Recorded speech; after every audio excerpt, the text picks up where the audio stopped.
Good afternoon, ma'am. Good afternoon, everyone. So today I will be presenting my lesson plan in TLE, which is the grade level grade 5 and first quarter with the objective na isasagawa ang wastong paraan ng pamamalansya.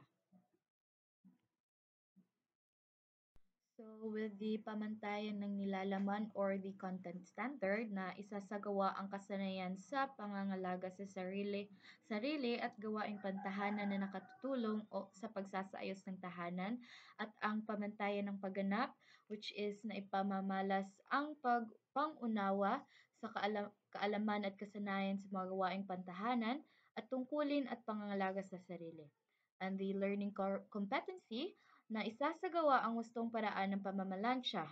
So the specific learning outcomes are the pagkatapos ng aralin, ang mga mag-aaral ay inaasahang A. na itatalakay ang mga wastong paraan ng pamamalansya, B. na isasagawa ang wastong paraan ng pamamalansya at nakadarama ng kasiyahan sa natapos na ng pamamalansya ng sariling kasuotan with the values paano pahalagahan ang wastong paraan ng pamamalansya.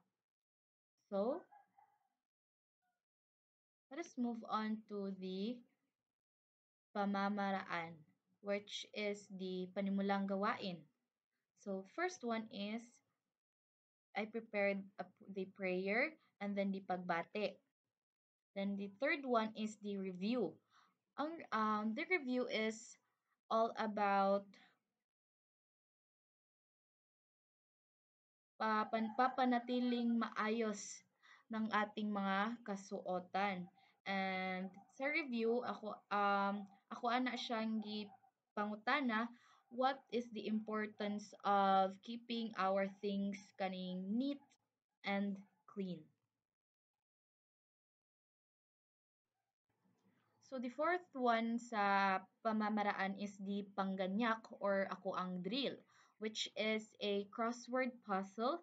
Dayon ang ilahang pangitaon is sa mga gamit sa pamamalansya, which are there are eight ka mga answers nga they need to look inside the crossword puzzle.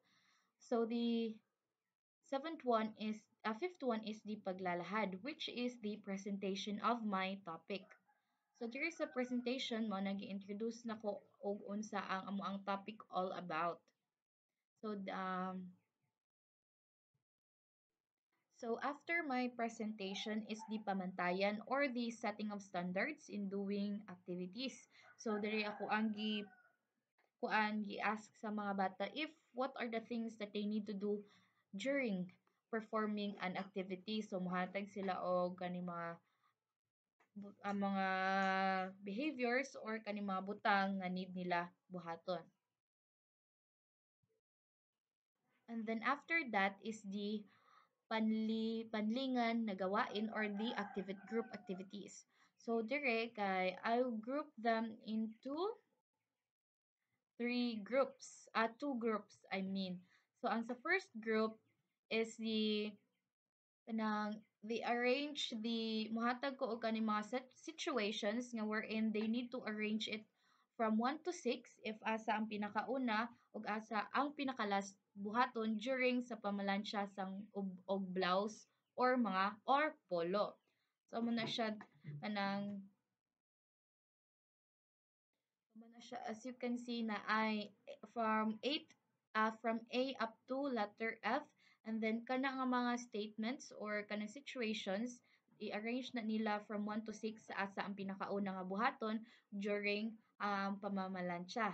And sa second group naman is um, kaning muhatag sila og unsa ni kanang ways or sila mismo ang muhatag og procedure og unsaon ang pagpamlansya. So as what I have said, ang sa activities sa group 2 is kaning sila mismo ang mo prepare o kaning procedures or before that kaning muhatag ko og kaning instruction nga mo recall sila og kaning situation nga wherein sila ang nagplansya sa ilahang mga pantalon or short. And then they will jot down those procedures nga ilang gigama and then mo na siya ilahang i-present sa atubangan. So diri naman sa pagsusuri, diri na ako ang analysis or ang sa discussion ako wherein i i-discuss na ko sa ila ha ug unsa jud ang tsakto nga pamamaraan sa pagplantsa.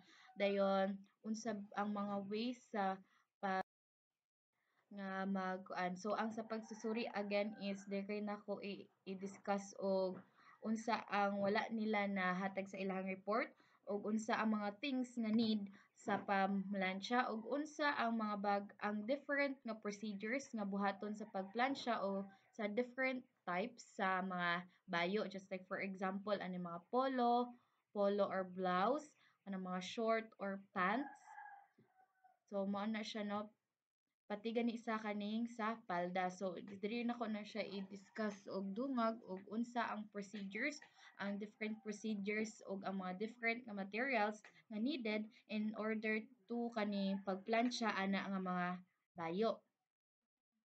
So after ana is the ako ang ipasulod ang values integration, the importance sa og unsaon ang pag-insakto nga pamalansya ug unsa ang kaning mahitabo if dili insakto ang imuhang way sa pamalansya. So after ana sa ako ang analysis is the application.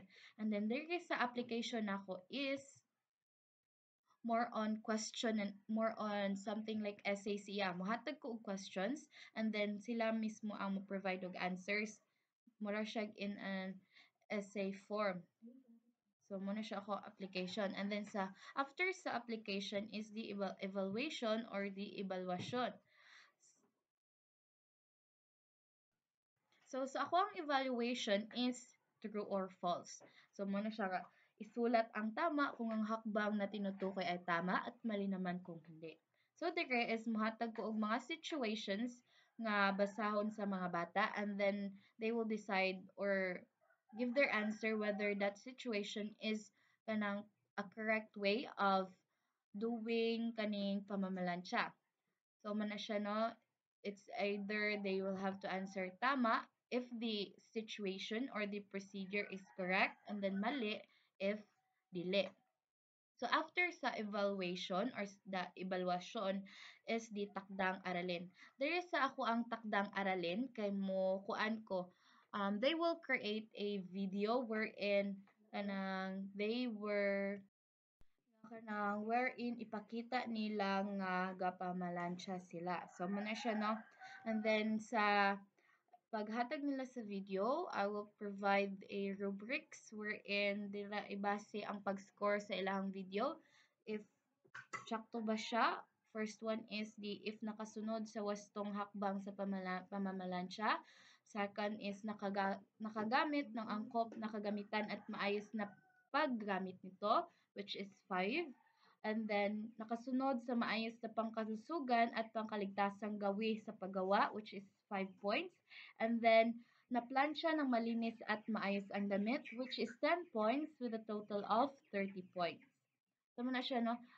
Ang scoring sa takdang aralin kay dili ra siya base sa rubrics and then after matotal ang score nila napug ko'y mga pagpapakahulugan sa score which is ang 25 to 30 is napakahusay, 20 to 30 is mahusay, and 19 to 15 mahusay-husay, and then 10 to 14 which is kailangan pang magsanay.